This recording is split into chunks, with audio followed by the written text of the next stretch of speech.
Let's get divorced because I have a new family. You and our daughter need to leave. Oh, and just so we're clear, I won't be paying any settlement money. Nelson declared this while Ida nodded enthusiastically beside him. Their attitude suggested they thought I was the one in the wrong. Only the babies in the stroller were blissfully unaware, sleeping peacefully. Nelson hadn't helped at all when Dakota was born either. He spent his days fooling around, and even dipped into Dakota's college funds. Despite never fulfilling his duties as a father, here he was, selfishly creating a new family for his own pleasure. Did he ever consider how Dakota and I would feel? As various thoughts raced through my mind leaving me speechless, Dakota pointed to the TV that had been left on and said, "Huh? Dad, aren't you watching TV?" At those words, Nelson burst into shouting. "My name is Angela. I'm in my 50s and a housewife. I live with my husband Nelson and our daughter Dakota. I met Nelson at the company I joined after graduating from college. If there's anything you don't understand, don't hesitate to ask." Although I had been assigned a senior employee as my trainer, I was nervous and inexperienced, struggling to speak up. That's when Nelson approached me with those kind words. Nelson patiently taught me about the job, and I naturally began asking him various questions. During this time, we grew closer quickly. Eventually, Nelson confessed to me. "I fell for how dedicated you are to your work. Would you go out with me?" "I'd love to." Since I had feelings for Nelson too, we started dating and quickly got married. A few years later, we were blessed with Dakota. However, not every day was happy. In fact, it wouldn't be an exaggeration to say those days were filled with pain. The cause was Nelson's infidelity. This happened when I was pregnant with Dakota. Until then, Nelson had treated me very preciously, and when he learned I was pregnant, he even said thank you with tears in his eyes. I had severe morning sickness, to the point where just smelling food would make me nauseous. After marriage, Nelson had strongly insisted that I quit my job. Since Nelson was being considered for a promotion at the time, I accepted his request. After becoming a full-time housewife, I took care of all the household chores. I felt this was natural since I was staying at home, but cooking while feeling so ill was truly painful. "Hey, I'm sorry, but would it be okay if we eat out or buy ready-made meals for a while?" Though I felt guilty asking this when I was entrusted with the housework, I gathered my courage and asked Nelson, who was relaxing in the living room. He furrowed his brow for a moment before asking in a stern voice, "Why? You're a housewife, aren't you? Since you're not working, you need to properly take care of the housework.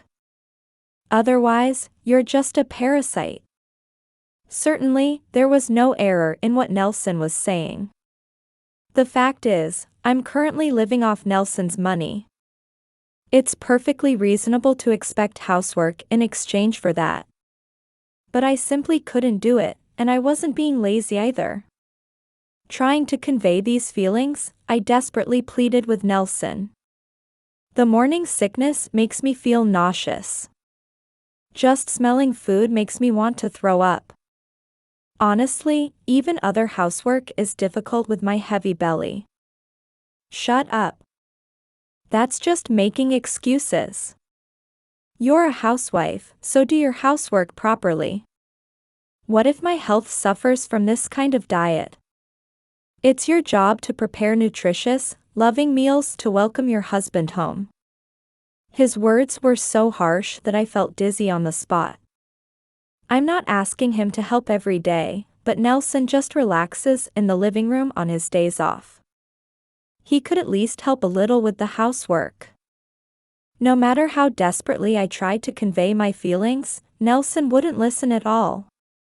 so I forced myself to do the housework while enduring my heavy belly and nausea. Though it was a continuous hell, when Dakota was born, I felt both relief that the painful days were finally over and was moved by the sight of Dakota crying in the delivery room. Nelson said he was working and wouldn't even come to the hospital when I contacted him, let alone be present for the birth. The nurses looked somewhat uncomfortable seeing this, but holding Dakota made me forget all the unpleasant things. I decided from the bottom of my heart that I would protect this child for life. I would make sure she could live without any hardship. As expected, or perhaps I should say predictably, Nelson didn't participate in childcare at all. To save money for raising Dakota, I decided to put her in daycare and started working from home. Of course, I had discussed this with Nelson too. Someone like you with no skills doing work from home is hardly different from playing around. It probably won't make much money, but do whatever you want. Nelson sneered without even listening to what kind of work it was. Though I felt frustrated, I was determined to use those feelings as motivation and work hard. Papa, play with me. As always, Nelson would just relax in the living room on his days off, so Dakota would sometimes call out to him like this. If it were me, I would have immediately smiled and played with her, but Nelson would look annoyed at Dakota and shoo her away. Papa's busy. I don't have time to play with you. Go play with Mama.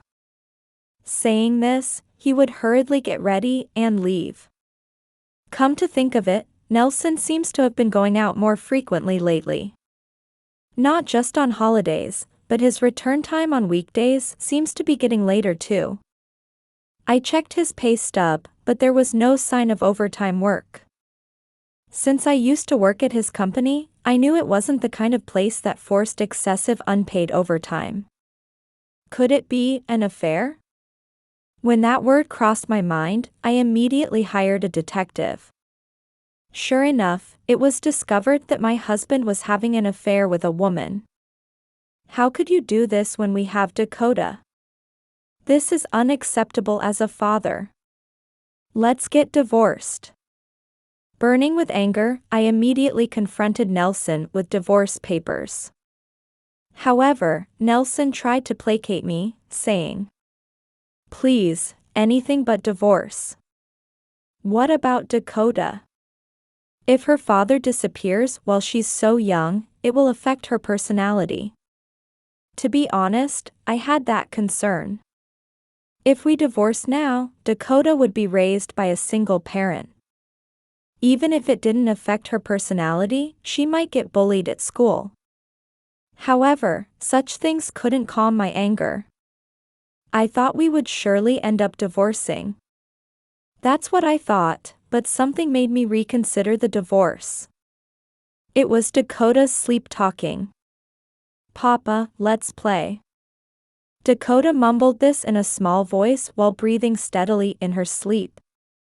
Since Nelson's affair was discovered, there had been a tense atmosphere in the house. Dakota must have sensed this somehow. Even so, this child still yearned for her father. Her dedication brought tears to my eyes, and at the same time, I felt disgusted with myself for almost taking her father away from her out of anger. When Dakota no longer needs a father, then we can divorce. Changing my mind like this, I decided not to divorce, on the conditions that I would demand more than the usual compensation from the mistress, and Nelson would spend time with Dakota once a week. In the end, Nelson apparently paid the settlement money that his mistress should have paid, but I didn't care about that. I just wanted to deal a blow to both of them. After that, Nelson kept his promise and played with Dakota once a week. However, that didn't last long either. I wanted to complain about him breaking his promise, but now that our relationship had been repaired and we weren't fighting every day, I couldn't bring myself to dig up the past and make Dakota suffer again. Time passed like that, and we entered our 50s as a couple. Dakota had passed 20, gotten a job, and could live independently. Nelson had been on overseas assignment for 3 years, so I ended up staying alone at home during that time. Worried about me, Dakota continued living with me even after getting a job. Since starting his overseas assignment, Nelson rarely showed his face at home. Nelson's existence naturally disappeared from our lives. That day was Dakota's day off from work, and we were spending time leisurely watching TV and eating snacks. Then, ding dong, the doorbell rang. Yes? When I checked, there stood Nelson with a young blonde woman holding a stroller. At first glance, this woman appeared to be about the same age as Dakota. Twin babies were sleeping peacefully in the stroller. Not understanding what was going on just from seeing this on the monitor, I nervously but still opened the door to let them in. Nice to meet you, ma'am. I'm Ida. I'm in a relationship with Nelson. I was stunned by her words. This man had betrayed his family not once, but twice. Moreover, this time with a woman barely older than his daughter. The very thought of a man in his 50s being infatuated with someone so young made me nauseous. Seeing that I was too shocked to say anything, Nelson must have thought I was devastated. With a shallow, frivolous smile, he said, "As you can see, I have a new family, so let's get divorced. You and our daughter need to leave. Oh, and just so we're clear, I won't be paying any settlement money." Oh no. Nelson, that's terrible, Ida said playfully. Nelson's eyes sparkled as if proud of what he'd said, while Ida egged him on. They both smiled at my speechlessness as if mocking me. Only the babies in the stroller were blissfully unaware, breathing steadily in their sleep. Their appearance reminded me of Dakota's sleep-talking from back then. However, Dakota, who had been quietly watching us, suddenly pointed at the TV. Huh? Dad, aren't you watching TV? At those words, everyone's attention turned to the TV. There was a news headline that read, "A talk of the town, female CEO. Rumors of $5 billion in annual revenue." When the camera switched to show the interview subject, Nelson suddenly started shouting. "What's going on? Why are you on TV?" Yes, the CEO being interviewed was me. After Dakota entered daycare, I started working from home. Though it was very small work at first, as things started going well, I established a company to help others like me find good opportunities. At first, I wasn't sure how it would go, but apparently there was unexpected demand, and our performance grew until we were listed as a public company 2 years ago.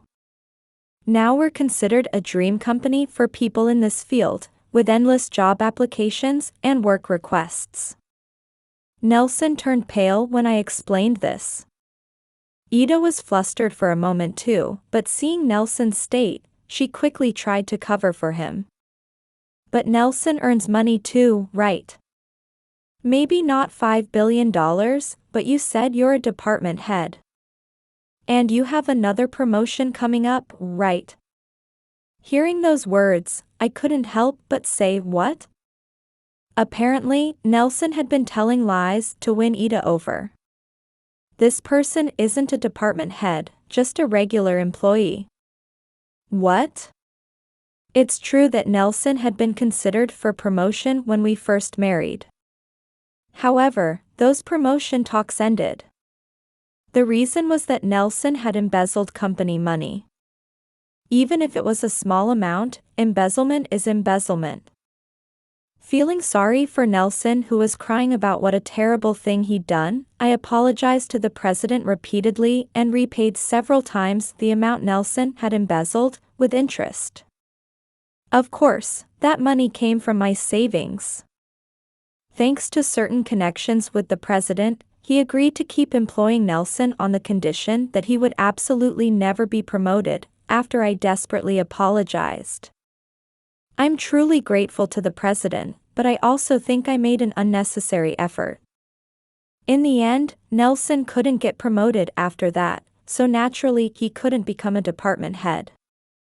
He probably lied to make himself look better to Ida. When I revealed this, Ida turned pale. Why did you lie? You weren't a department head. Just a regular employee. This is unbelievable. If I had known that, I would never have done this. Ida shouted as if throwing a tantrum. Nelson pleaded to her tearfully. I had no choice. I just wanted you to notice me. That's how much I love you. The drama between these two adults was quite unsightly. In the midst of this truly chaotic scene, Dakota brought an envelope from her room and spread its contents on the table. Actually, I knew about Dad's affair. Everyone there, including me, was surprised by Dakota's words. According to her, it started when a friend of hers spotted Nelson in Japan when he was supposed to be on an overseas business trip. After being shown photos and confirming it was definitely Nelson, Dakota immediately hired a detective to investigate. She explained the situation to my parents and used their money to cover the investigation costs, focusing on tracking Nelson's movements around where he was spotted. This revealed massive evidence of the affair. However, she couldn't bring herself to report it to me. She worried that if I received too big a shock. The mistress was someone close to her age. She felt it would deal a huge blow to my heart, so she decided to watch the situation for a while. Then this incident occurred. The table was covered with documents and photos proving Nelson and Ida's affair. Though the two turned red-faced seeing this, Dakota continued speaking. To be honest, what you're doing is the worst, Dad. Betraying Mom and selfishly creating a new family elsewhere is absolutely unforgivable. I don't have many memories of you playing with me, but I'm really disappointed in you. Dakota must be feeling indescribable disgust. I too feel it's such a waste to spend any more time with these people. I just want to settle this quickly. But for that, they need to face proper consequences. Of course I'll be demanding settlement money. And I'll be informing the president about this as well. When I mentioned the president, Nelson's face turned pale. That's understandable. The president I referred to is, of course, the president of Nelson's company. If this matter comes to light, Nelson, who had already committed misconduct, will surely be fired this time. Wait, how can you even contact the president directly? You're just a former employee. You shouldn't have that kind of authority. About that. Ida was right. Normally, even a former employee couldn't easily contact the president directly. Why was I able to do this? The answer lay in my relationship with the president. The president and my father are childhood friends. At those words, both Nelson and Ida said, "What?" I hadn't even told Nelson about this. What do you mean? I never heard about this. It's exactly what it sounds like. My father has a long relationship with the president, which is why I got a job at that company. Oh, don't misunderstand, it wasn't nepotism. Thanks to that connection, we were able to handle the situation when Nelson embezzled money, but that turned out to be meaningless. I wonder how the president will feel knowing his dear friend's daughter has been hurt this much. When I deliberately mused this way, Nelson's face turned from blue to white. That's understandable. If I say one word to the president, he could be fired immediately. Nelson is already guilty of embezzlement. If he loses his current job, he probably won't be able to find another one. In that case, he'll truly end up on the streets. Surely Ida can't support the twins and cover living expenses for the whole family on her income alone, so they'd all go down together. What's going on? I thought if I married a department head, my future would be secure. I thought I could live an easy life. Really, what are you going to do about this? Having faced reality, Ida grabbed Nelson's collar, her face red with anger. That's to be expected, he turned out to be just a liar. While being shaken by Ida, Nelson desperately tried to maintain a smile. Of course, his face was still pale. But think about it. With the power of love, we can overcome this. We have a family. Let's work hard to protect our family. I believed we could do it together, Ida. What a pathetic pickup line. But such sweet words wouldn't sway Ida. Surely Ida wasn't interested in Nelson himself, but rather in the large amount of money she thought he had. In the first place, it's extremely unlikely for a young woman like Ida to genuinely like a man in his 50s. There might be a slight chance if he took care of his appearance, but Nelson looked his age. Even if I were younger, I wouldn't want to date someone like him. This is unforgivable. The marriage is off. You better pay child support. These children are yours after all. What? Weren't you going to marry me? This isn't what we agreed on. Nelson pleaded tearfully at Ida's words. However, Dakota interrupted these two. But we don't even know if those children are really yours, do we? What? What do you mean? As we tilted our heads in confusion at Dakota's words, she pulled something else from the envelope. Apparently, there were still more documents she hadn't shown. No. Stop. Ida screamed shrilly and lunged for the table. In the process, a single photo fluttered down. It showed Ida walking in a hotel district with another man.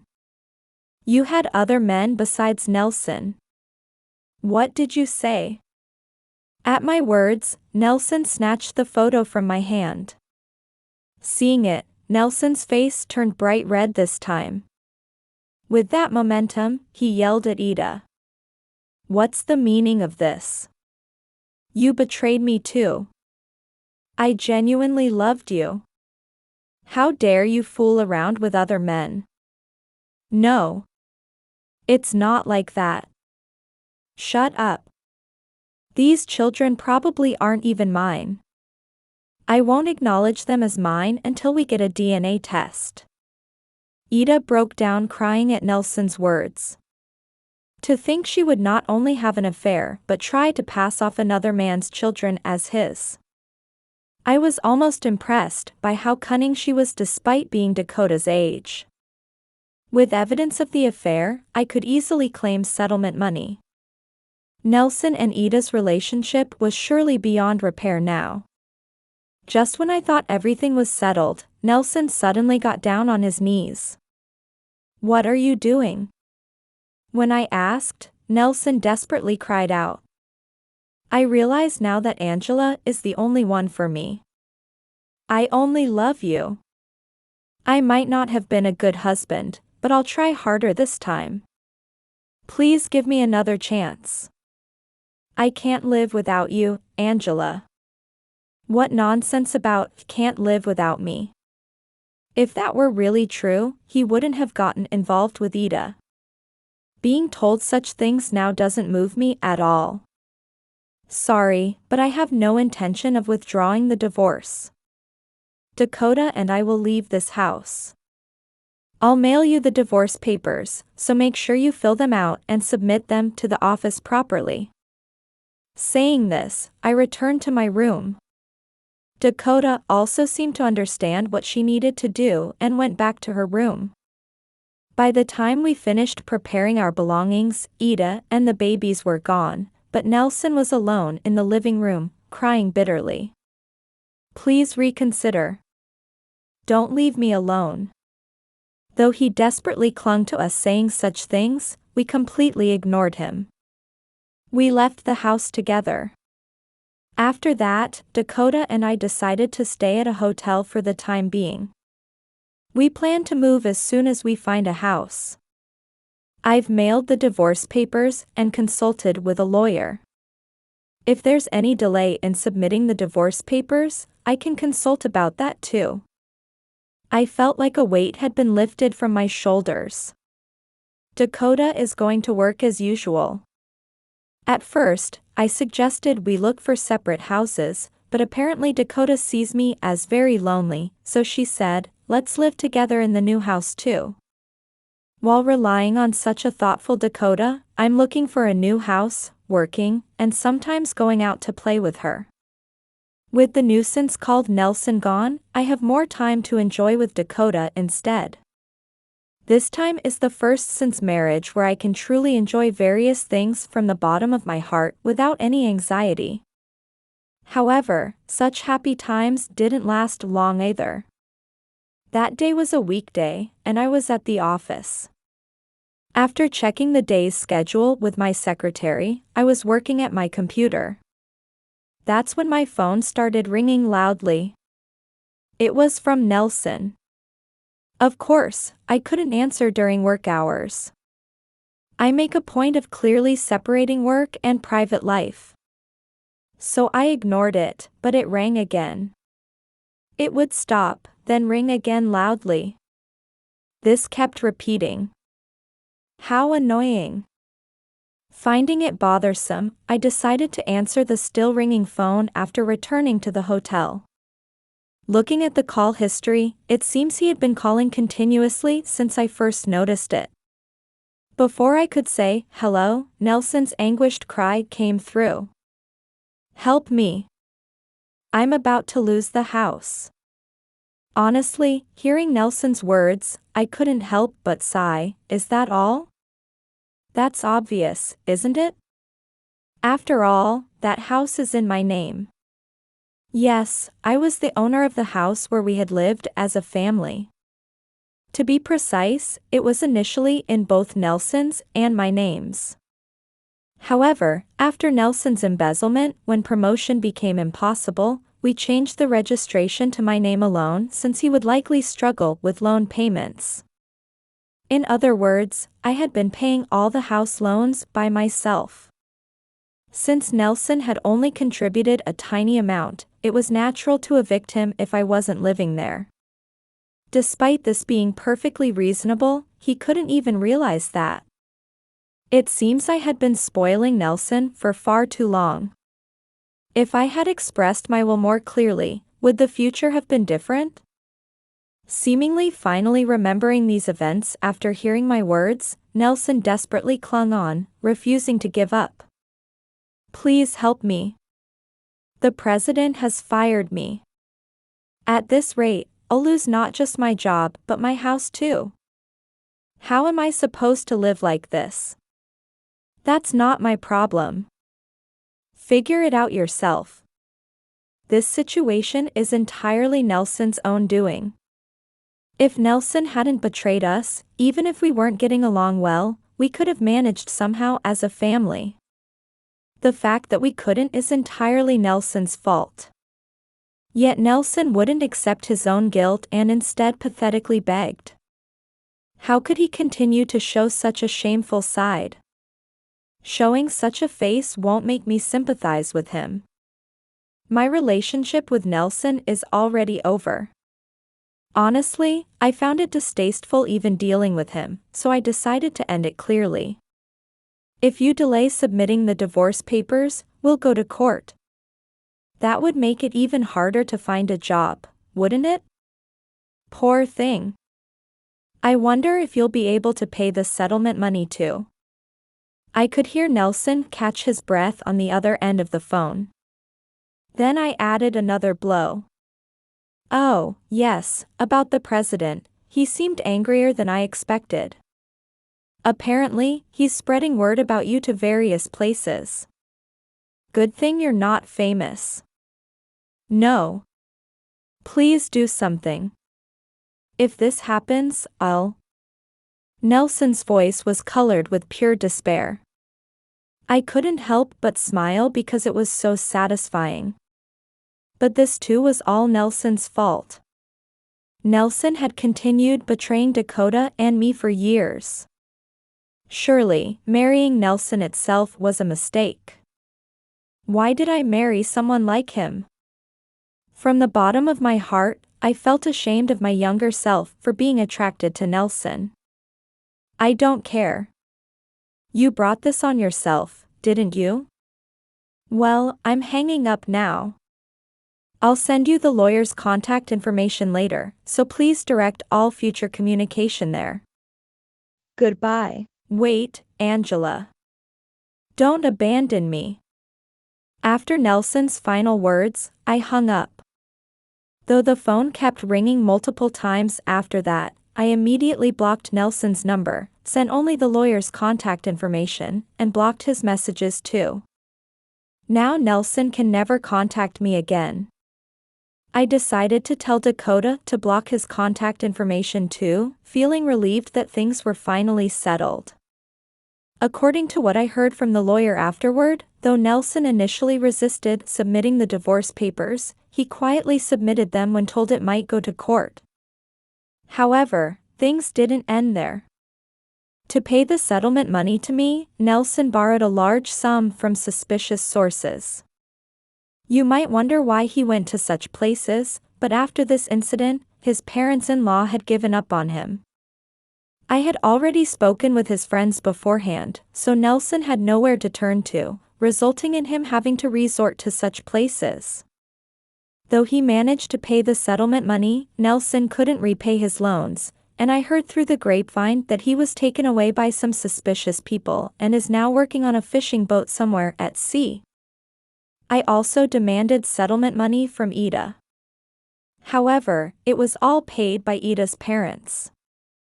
Though I thought I might not have dealt her much of a blow, that wasn't the case. Her parents were so enraged by this incident that they now manage all her income too. As a result, despite being young, she can't freely use her own salary, and her beauty is fading rapidly. By the way, those babies indeed turned out not to be Nelson's children. They're now being taken care of by Ida's parents. When I met them once with the lawyer present, they seemed like decent people, so I'm sure those twins will grow up fine. I secretly felt relieved about that. Since then, I've been spending my days leisurely while working. Actually, Dakota also works at my company as an office worker. Though I don't intend to show favoritism just because she's my daughter, Dakota is quite an excellent employee and is beloved by everyone in the company. One day, this Dakota told me she had something to talk about. Though I worried what it could be, hopefully not misconduct, I smiled when I saw the young man standing next to her. I've decided to get married. Dakota said this shyly. As a parent, I think I've caused her a lot of hardship. She must have had many painful experiences. Still, she grew up to be such a fine person as my daughter, and tears suddenly fell at her happiest announcement in the world. Oh, Mom, you're jumping the gun. Save that for the wedding ceremony, right? Dakota took out a handkerchief and wiped my tears. Seeing me cry so ungracefully, the young man standing next to her also smiled, saying, "What a wonderful mother." There were many painful things that made me want to run away. But I was able to overcome them because Dakota was there. I intend to continue being a person who won't bring shame to her as her mother.